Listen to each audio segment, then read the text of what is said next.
Para amar a natureza, de beleza sem igual, basta vir ao Centro-Oeste conhecer o Pantanal.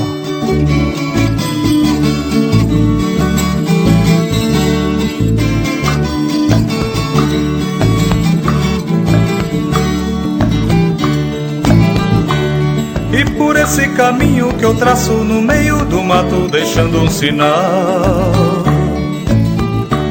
vou seguindo o meu velho destino que sempre me leva para o Pantanal.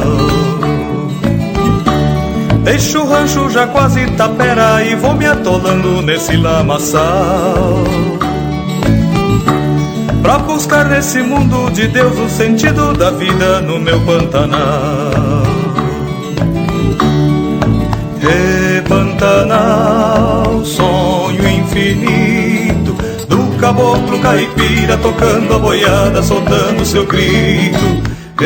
Pantanal dos jacarés que vão morrendo em silêncio na beira das águas, entre os aguapés.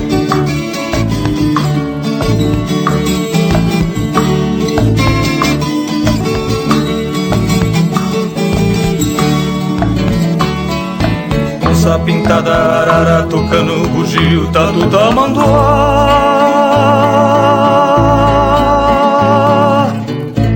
Vão seguindo no meio da mata o caminho da faca do homem que mata. E por esse caminho que eu traço no meio do mato, deixando um sinal, vou cantando o lamento tristonho dos bichos que morrem pelo Pantanal.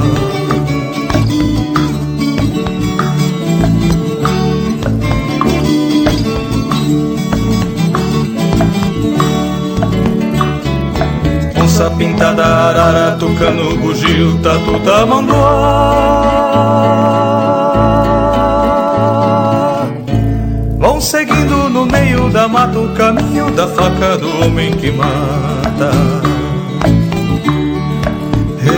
Pantanal, sonho infinito do caboclo caipira tocando a boiada, soltando seu grito. Pantanal dos jacarés que vão morrendo em silêncio na beira das águas, entre os aguapés.